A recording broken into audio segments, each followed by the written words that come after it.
Hey everyone, welcome to episode 9. If you are a returning viewer, welcome back. And if you're a new viewer, welcome. I hope you enjoy my podcast about knitting and a little bit of knit design, but mostly this week it's about knitting. And I'm going to talk to you about my new yarn acquisitions, my stash acquisitions, as well as some other little cool things I got this week.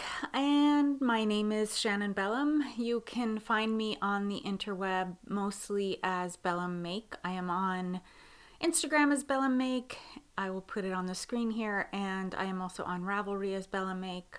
I am a knitwear designer. I have my own knitwear shop on Ravelry called Shannon Bellum Designs. Also put it on the screen for you. I have only been designing hand knits for the last year. I've always kind of made hand knits for myself, but like my own patterns. I actually made my first pattern when I was 18. My first knit pattern. I made sewing patterns before that, my own patterns before that. So it's been a long time. I've been designing a really long time. I worked in the garment industry for several years. I'm just kind of recapping for new viewers. And for actually a little over a decade before I quit to become an academic, and I'm now a university professor. I teach all things fashion, and I also am a jeweler, and I am a university administrator, and I have I'm really interested in the sociology of fashion, and I'm interested in human behavior anyway. So I have master's in counseling, and higher education is my expertise, which is why I'm there, as well as I'm a teacher of all things that relate to the sociology of fashion, as well as human interaction. Because social fashion is human interaction. Our clothes are communication tools. You probably never thought of it that way, but if you've ever taken my class, that's probably the first thing that you learn, and that's the theme of the entire semester of my social fashion class. Anyway, you're here for knitting, not for social of fashion. So without further ado, I want to tell you about my finished object, which I am wearing. This is my Big Bear Snow Bunny sweater. It is based on my Big Bear Ski Bum sweater, which I'll put a picture in here. You're probably, if you're a returning viewer, sorry, we're talking about this again. This will be the last time though. But yeah, so I made the Snow Bunny sweater out of a worsted weight stone wool, and I realized I didn't bring anything to show you it other than what I'm wearing. I'm gonna put it, instead of standing up and doing a little wiggle dance in front of the camera, I am going to just put a picture in here. I just finished the photo shoot of this sweater for my pattern. This pattern is not yet published. I expect to have it published very, very soon, if not tomorrow, by Monday. I just have to, the pattern is written. I just need to insert the pictures and format it, and it won't take me too long. I'm hoping to get that done tonight, or at the very least sometime tomorrow afternoon. But yeah, this was oh my gosh, this yarn, you're just gonna need to excuse me while I jump up and grab the ball band so I can show you. Actually, maybe I'll grab, I have a full skein of it still. So the pleasant surprise for me with this sweater was that I didn't use as much yarn as I thought. So this is 100% Cormo wool. It's by a company called Stone Wool that is based in Wyoming. 100% American Cormo. Worsted weight. This is a 100 gram skein, or 100 gram skein. Oh, words. 200 yards or 182 meters. I knit the sweater on US size 9, which is, I believe, 5.5 millimeter needles. And the yarn, oh my gosh, it's so cozy. I will probably in life wear a t-shirt, or at least a undershirt, camisole under this, but I don't have one on right now, and it is so amazingly soft and beautiful. So Let me just show you a look at that. It's so pretty. It's so pretty. And it has a really cute sleeve detail. See it? It's a bit of, I would call this a mock cable. It kind of looks like a cable, but it's actually just knits and purls. So it goes all the way down the sleeve, as you can see, and the top yoke is textured, so I think you can get a good view of the texture there. It's knit bottom up. As I said in past videos, I am tiptoeing towards writing my patterns top down. So my next garment pattern, which will be coming out sometime in the early summer, will be a top down knit, and I'm realizing that's a trend in knit patterns. This one is bottom up in one piece, and then you do a shoulder join, and after the shoulder join you knit the collar on, no seaming, and then you knit the sleeve on without seaming top down.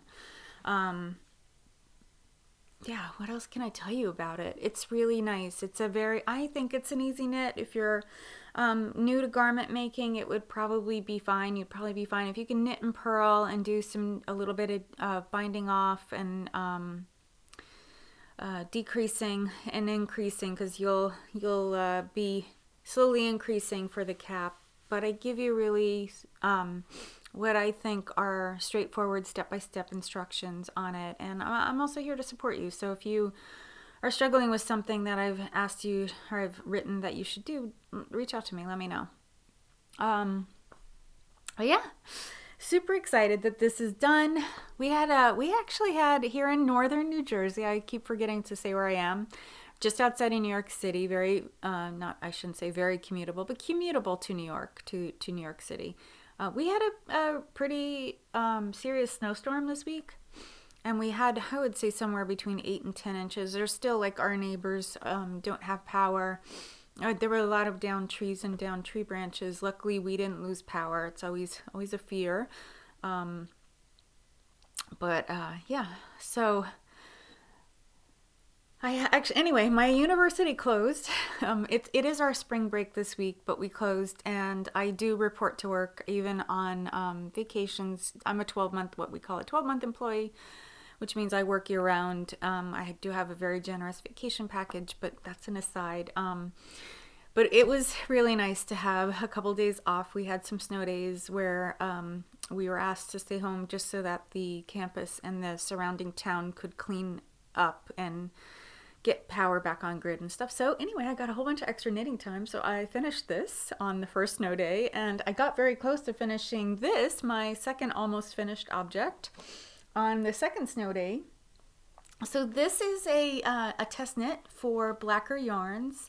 I did not knit it out of Blacker Yarns. Blacker Yarns, if you're not familiar with them, they're a UK-based company that mostly does, I think they specialize in yarns from, like, small farm to yarn operation, where if all their yarns have a story, so you can easily, I'll put their name on the screen, and you can easily look them up online and read about their yarns. But this pattern is free. It's called the Stanham Cardigan, also on screen right now for you to see, and I'm almost done. I will finish it tonight or tomorrow. This will be the last time I'm going to talk about it. The next time you see it, I'll be wearing it, and it will be a finished object for me, and I'll just talk about the fact that it's finished object. And but to take you through what I did yarn-wise, the pattern was written for the new Jacob yarn that just got released, I think today. Yesterday. Sorry, the pattern got released today. So if you look at my project page, you will see the pattern linked now, and it's free. It's a free pattern. I used indie dyed yarn instead of the Jacob. I just, what I was going to say before about them being a UK based, because it was a test knit, you can see I'm still not quite done. I was supposed to be done a week ago. I just did too many other whips on. But anyway, I didn't want to waste time getting started by wait for the yarn to get to me. So I chose some indie dyed yarns, and I bought this yarn. This is by Lola Did It. It's called Blackberry Jam. There you go. It's a lovely purpley burgundy base with black speckles and orange speckles. This is her everyday sock. Let me see if I have the ball band. I do. Everyday sock base, which is 75-25 superwash merino with 25 nylon. And yeah, 100 gram skein, 460 yards. This is what I have left. I have a lot left. I haven't weighed this yet, but I imagine it's pretty close to a full skein. So I didn't use very much. Oh, I forgot to say on this sweater, I only used 5 skeins. I bought 7. So now I have 2 plus a little more left, a little extra left. This was a pleasant surprise. It only took about 950 yards for my size. So I was really, really surprised that it took so little. So I also had a an otter romp, sorry, not rump, romp from Undercover Otter, which is an Amsterdam-based indie dyer, and her romps have a multitude of colors. So this one was 5 colors. I just have 3 of them here. The 4th color is right here on the trim. I used all of that up, which is why it ended up with a little bit of a twist, a tip on the end. And the sleeves have the, this one down here is Dolly Dearest. I think this one's Jamie Lee. I'm not sure what this color is. I'll tell you. I'll write it on the on the screen. And this cardigan will have pockets, and my pockets are going to be this color right here. On the top of the pockets, I believe I'm going to put that color to just kind of tie it all in. Yeah. So that's that. I used, so this takes me back to my Joan Bass days. So ever since I worked for her, I came to really love this button. This is a shell button, a natural button. I bought a pretty big pack of them from, these are 1/2-inch buttons from Little Red Cottage. And you can see them here on the cardigan. I used let me just show you again. I used the wrong side, what would be considered the wrong side. But these buttons are just really amazing neutral buttons that go with everything. And I think one of the things that a lot of hand knitters do is they pick really kind of like, don't overstyle your hand knit. Don't overdo it. If you have really amazing like showstopper buttons, put them on the plainest thing, and then let the buttons be the garment. In this case, this has a lot going on. I've got a lot of colors going on it. There's this lovely cable detail. So I really wanted something that would be pretty, but just sort of blend in to the background. So that's why I chose these buttons. But yeah, so this is almost done. My almost finished object. Nearly there. I think I'm like, I would say 95% of the way there. Yeah. So yeah, I was super productive. Thank you, university that shall not be named. And yeah. And the only reason I'm not naming it is because what I'm doing here has nothing to do with what I do for them, and I don't want this to seem like this video is not affiliated with my day job at all. Okay, on to my whips. I really want to get to stash enhancement because it's super cool. You guys are going to love it, I hope. Okay, so I also got a lot of work done on my doodler. And the doodler, if you're not familiar, is a pattern by Stephen West. So here, this is a black and white version of it. And I have not shown this for a while. It has been sitting while I worked on these other 2 sweaters that are finished and almost finished. So here you go. This is it. Let me just kind of do a little drift by. Did you see that? Did you check out this right there? I love that.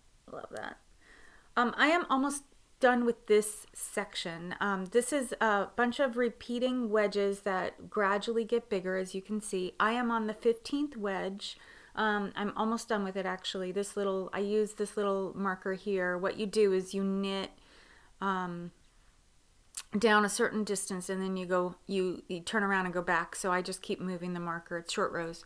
I just keep moving the marker so that I can mindlessly knit to that section, to that marker, and then I know I need to stop and do something. So yeah, let me tell you about the yarns. The yarns are, the pink color is by Garn Story, and it's this beautiful pinky, neutrally with green and purple speckles called Bliss. I have the tag right here. Garn Story. This is her sock base, which is 75/25 merino, superwash, and nylon. And the thing is not focusing. Anyway, okay. My green color is right here. It's another, it's a singles base, another indie dyer called Ching Fiber. This color is called Satellite. Sorry, I probably didn't hold that up long enough for you to really see. It's not really showing as bright as it is in person. It's a little bit, I don't know, yellows are always off on camera. It seems like it's not just a problem I have, but everyone has it. But anyway, this was a special trio. It was part of a trio of surprise colors that Layla of Ching Fiber did for Easter last year. So, and my third color, that will be the this ruffle right here that's going around the bottom, is a Walk collection, which is a German indie dyer in her cozy merino base, and this color is called Provence Dark. She actually said it's dark, so that leads me to believe that it's normally lighter than this, but I really, really love this. It's so pretty. It's purple with green and pink. So I kind of did like, so I have a purple with green, I have a green with purple, and then I have a pink with purple and green. So that's the color scheme. And again, for returning viewers, you already know this, but new viewers, I am making this shawl for my niece who will turn 12, and her birthday, I gotta get going. Her birthday's coming up on March 19th, so I doubt I'll be done. I'll be pretty close though, but she's super forgiving of me making her things and taking a little longer than I should, but I really want to see it on her. I think she's going to love it, and yeah, it's been a really fun knit, and I am doing this along with Christy Glass and her Instagram and Ravelry group. We are doing it as a Sunday only Cal, and yeah, I'm about to blow past everyone and just be done with it. But it's been enjoyable. It's been really fun to see Christy and her daughter working on it, and seeing their progress and watching the videos every Sunday. So yeah, I'm excited. Okay, and I have I have another whip that I showed last time. I did not work on it this week. It's one of my own patterns called The Shawl That Lived, in beautiful pinks. I expect to make some progress on that over the next, before my next video. So I'll be able to show you some updates. I know I had some questions on in Ravelry about how that shawl is constructed. So I will talk about that next time. It's basically done in steps, like it's done in steps and sections. So I think it's pretty accessible. I do have a new cast on. Let me remember last time I talked about a sweater that was from Pom Pom magazine. Let me see if I can show you the spec. It's called the Jerami. It's by Isabel Kramer. I've wanted to make one of her patterns for a while, just to kind of check her out and see what's what. So that's that's the spec, or the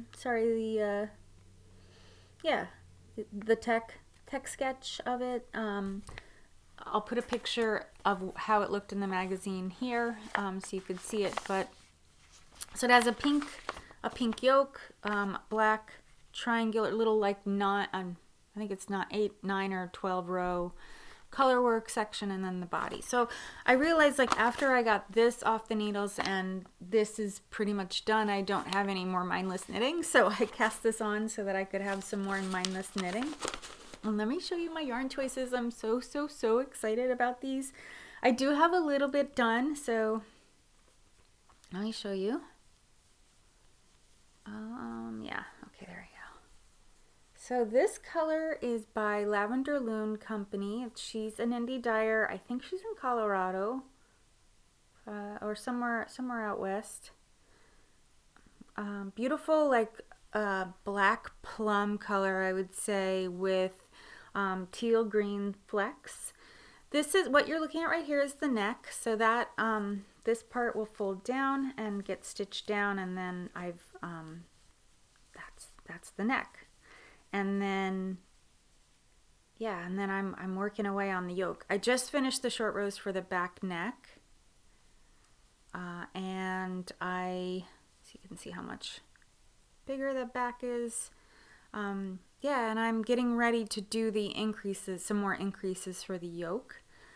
So that's my yoke color. Gotta see what you guys think about this. And then this yarn here will be the body. Let me tell you about this yarn.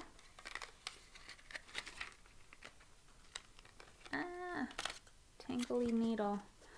Okay, so this is Stitched Together.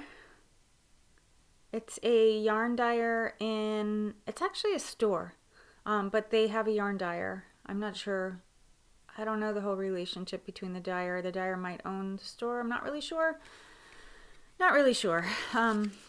I just realized too, when I put my hand up, I block the microphone and then my voice gets dull, and I don't like that. Anyway, this color is called In the Buff. I think I showed this yarn when I first got it on one of my first podcasts. And I don't know if you can see it really, but it has little flecks of pink, and I think, am I holding the two that I've been knitting with? Wait.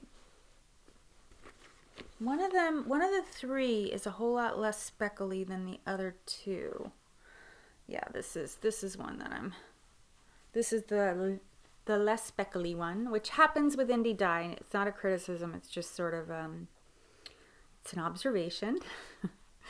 So I'm holding these two together. I forgot to say, this pattern is written for DK, so I am holding two strands together to equal DK for this, just like I did with the arboreal sweater pattern. Because I really like the way the arboreal came out. I actually like the hand. It's a little heavy for year-round wearing, or for like 10-month wearing here in the Northeast, but I can probably get a good 8 months of wearing in on it, and maybe even put the sweater on cooler summer nights, because I spend a lot of time in the mountains on here, and also out at the beach, and the beach in the Northeast is a little chilly. It can be chilly at night. It can be really hot, but it also can be really chilly. And this last summer was cold, so I wore a lot of warm clothes over my summer wear in the evenings. So yeah, I'm lucky enough to have friends that have homes and all the fun, fancy, summer destination places around here. So and hopefully I'll be joining them with my own home soon in a fun summer destination. So yeah, anyway, that is my one cast on. I am going to cast on my new shawl design soon, which I won't be able to really show you much. I can show you bits and pieces, but I showed it last time. I showed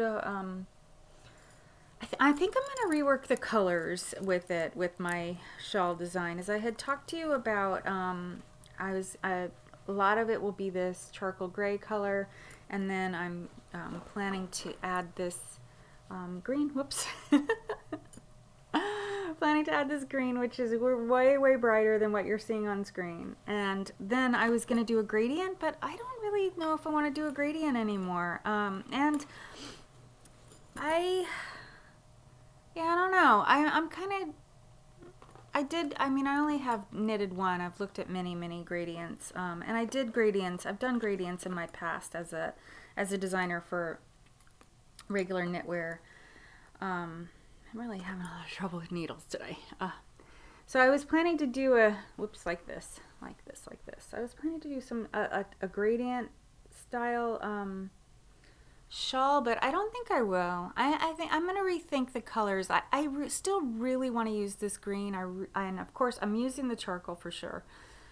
But I might do more of a color complementary. I don't know. I'm gonna go to my Pinterest boards, take a look at some color ideas, and go from there. So I don't know. I don't know if I want to do 2 color, 3 color, 4 color. I don't know.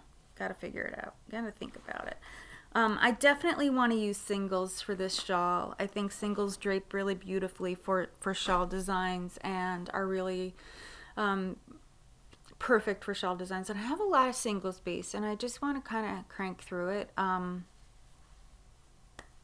talk more about that in a sec. Hi, I'm back. This is just a little extra segment that I wanted to just add in to this video, and I put away my entire setup and just wanted to, there's something that I've been wanting to share with you about color that I've been meaning to add into my podcast the last couple weeks, and I keep forgetting. So here it is, a couple little things. I know I said in my color video that there was no one doing color work, but it turns out there's actually on the runway shows, and there actually are 2 designers that are doing color work. One is Michael Kors. He's sort of one of what I think of as an all-American designer. Usually you see color work in Ralph Lauren's runway shows, but I haven't seen any lately. I think it's been more color block. I don't really remember what his stuff looked like for fall 18, but Michael Kors did some color work stuff, so I will put a picture or 2 in here. And the other designer that did it is Prabal Gurung. He is a Vietnamese, I think Vietnamese French. He's Vietnamese descent, but I think he lives in France. And his show also had color work in it. I'll put a picture here. You could see more runway shows in the runway apps or at the New York Times style and fashion pages, or maybe just Google image and who knows what you'll find.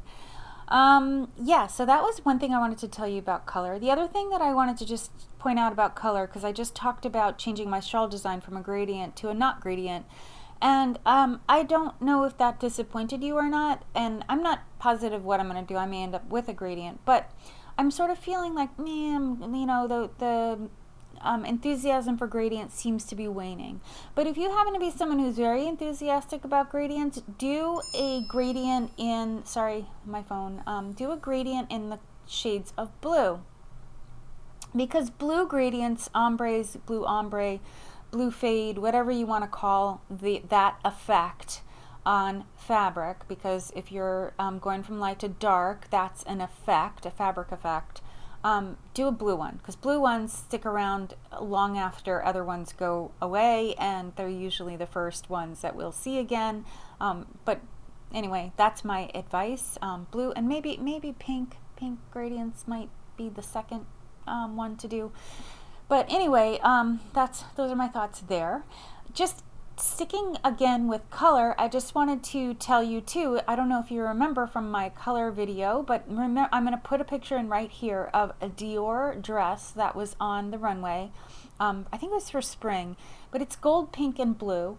And Lolo did it. The designer Lauren and Trey, the indie knitwear dyers in Las Vegas, have a new color that just came out based on she's calling it a Harry Potter color, but it turns out it is the exact same colors as this suit, and I'll put a picture in right here so you can see what I'm talking about. I thought that was really cool and interesting.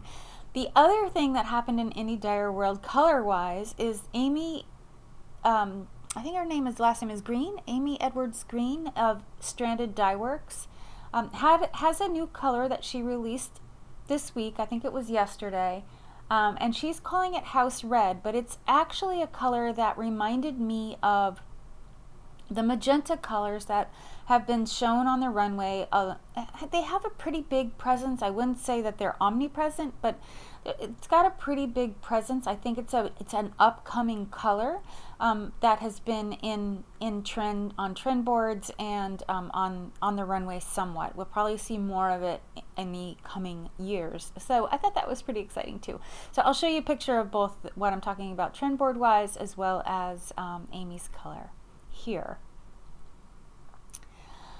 Yeah, so those were the things that I wanted to just tell you about color. And I even though I took off my sweater and changed my clothes and have a new setup, so we're in my living room right now instead of in my knitwear studio over there.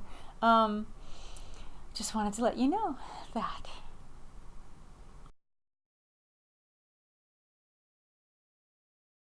So my other thing that I really want to share with you is that I did Fibre Share. So I actually haven't seen any other podcasters talk about this. So I don't know if this is just something that maybe a lot of podcasters just don't do for whatever reason. But if you don't know about it, Fibre Share is an organization out of St. Louis, Missouri, here in the U.S. You can do Fibre Share even as an international person, and what it is you sign up, you pay a very small fee to be part of it. It's like, I think it's $6 or $7. It's not a lot. And what they do is they pair you with two people. So one person that they pair you with, you are sending them yarn, and the second person that they pair you with is sending you yarn. So it's like a little triangle where you're sending, so I guess it kind of makes a whole big circle where you're sending yarn out to someone who's sending yarn out to someone else who's sending yarn out to someone else, etc., etc., etc. And I don't know how many thousands of people do it. I understand it's a huge number.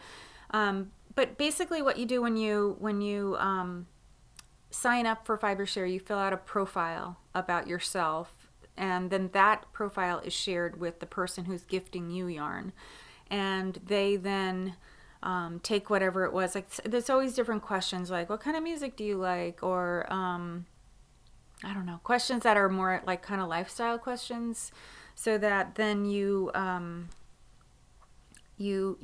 know, your person gets an idea of who you are. And then they're also also what is shared with them is your Ravelry name, as well as your Instagram name if you have an Instagram or Ravelry account. And then from there they're able to look at what you like and put together a package. And the minimum amount of yarn that you are required to send is 200 grams. You can do this with a knitter. If you're a knitter or a crocheter or any other type of fiber person, they ask those questions and they try to pair you with a like-minded person. So if you're a knitter, you get paired with a knitter. If you're a weaver or a spinner, you'll get paired with someone like that, because the idea is that like you have a better grasp of that craft and you know more about it. So now I've explained what Fibre Share is. I'll also have the information in the show notes about how to sign up. So it just ended. They do it twice a year. The next sign up will probably be around September, I think. I remember doing it. This is my second time doing it. And I remember sending the package out around Halloween because I had put some Halloween-y things in it. The first time I did it, I requested international partners. And this time I said I didn't care. And I ended up with domestic partners. And I think I really like domestic partners better. Sorry, international people. No offense, but the issue is the shipping. So I got partnered with someone last time who lives in Chile. Hi, Maria, if you're watching. She's lovely, but I have to say, like, I spent about $40 shipping her stuff. And also I was really limited in what I could ship because, of course, I wanted to keep the weight down. So I did give her, I think, what I think was a really beautiful, generous package, and I paid a lot of attention to she said she liked and what she wanted, and I tried really hard to like send her things that maybe she couldn't get in her country. And anyway, she seemed happy. But this time around I had domestic people and I felt freer because I knew the shipping costs, even if I added in some heavier stuff like candles or mugs or things like that, it wasn't going to be expensive to ship. So, and I was right. So, so anyway, without further ado, I want to share with you my fiber package, what I received. I got a really exciting package, and the one that I'm well, I'm excited about all of them. I'm going to show you all the yarny things. So what was included in my package was a lot of yarn and a lot of other goodies. What I don't have in here are the chocolates, which I ate, of course, they're gone. And teas. I've been drinking the tea. But I got this skein right here. This is, this way, Plucky Knitters, Snug Fingering. It's a small batch. So my partner lived on the West Coast and went to Stitches West and picked up a bunch of yarn there. So I was, even though it meant that the package was going to be one of the last ones shipped, as she jokingly said, it was worth it. So Plucky Knitters, I love Plucky Knitters, and I actually did not put that down as one of my desired brands. So nevertheless, I was so pleased to get that from Plucky. I wish there was an easier way to hold this. I got also from Plucky a bunch of little mini skeins, which I'm going to grab and show you. All of these gorgeous, gorgeous mini skeins. See the grays, the blues, and the golds. I mean, can't you just see this as a gorgeous hat? Yeah, so excited.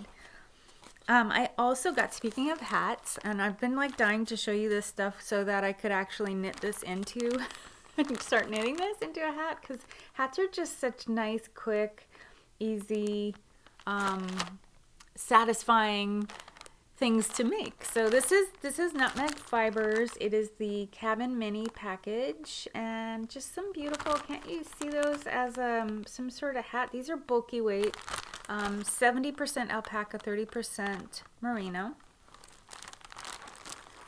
I got that. And last in the yarn category, just lost its ball band, so let me dress it again. I got this skein by Lichen and Lace.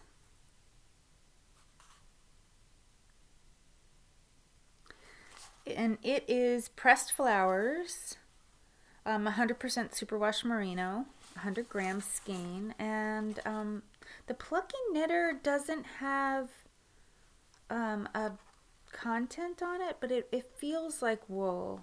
It feels like it could be superwash. It's applied yarn. It actually could be, could be Targhee. It reminds me of the Targhee yarns that I have seen. Because it's got kind of like a little kink in the fiber, like Targhee does. I'm not really sure. Not really sure. Okay, what else did I get fiber-wise? I got this adorable little Notions pouch with hedgehogs on it. So cute, right? I also got 2 pom-poms. So my person was so generous. Look at that. Look. It'll go so good, right? Or even the white one.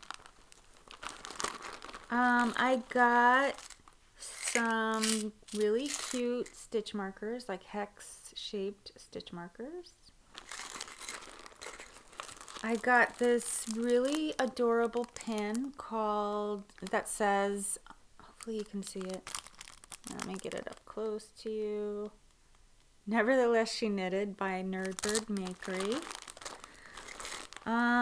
I got Post-its and I got pins, and she gave me some soap from Trader Joe's, and as I said, I got chocolates and I got teas, and I think that's it. Oh, and a really cute llama ornament. So yeah, those are my stash acquisitions this week. All of the yarny and knit related things that I got. I have some stuff on the way, which I bought a few things that's on the way. And in the spirit of sort of managing my stash well, I am going to be destashing some Hedgehog fibers. And the cool thing about Hedgehog fibers is that it's really easy to sell if you decide you don't like it. So I have a whole bunch of club colors and special colors that I am going to be destashing, and you are hearing it here first. I am going to, so run over to my Ravelry. These are all on my will sell or trade page if you're interested in any of those. This is a VK Live color. This is a club color called Oasis. It's pretty. Nice soft blue. This is a yellow and purple called Pansy. So yeah, you can check them out more on my Ravelry page. And if you send me a message on Ravelry and let me know, I kind of do first come, first serve on whenever I'm selling something. This is called Viper, this top one, and the bottom one's called Saison. See? And then I have a almost full skein of another Vogue Knitting Live color called, Vogue Knitting Live. This is 85 grams, so I'm selling this for $20. The rest of these I'm selling for their price that I bought them for. They were all $29, so those are prices plus your shipping, so wherever I need to ship these to. And domestic US shipping is somewhere around like $5 to $6 for one skein. I don't know how much more that would be for more than one skein, but I would imagine it probably scales up $8 or so, maybe, you know, whatever. 10, I guess, if you wanted all of them. But yeah, let me know. I'm giving you an opportunity as a YouTube viewer first to tell me whether or not, you know, to let me know if you want it. And then I'll post up on the Hedgehog Ravelry page, for sale page, shortly thereafter. So just send me a message through Ravelry telling me that you're interested, and yeah, we'll take it from there. I have PayPal, so just if you've never bought yarn from anyone before, I also use Venmo if that's easier for you. So we can work it out. Yeah, I'm happy to rehome those. Nothing against them. They're just colors that I don't see me using in the next year, because I think I had said before that I kind of pretty much have all my year-long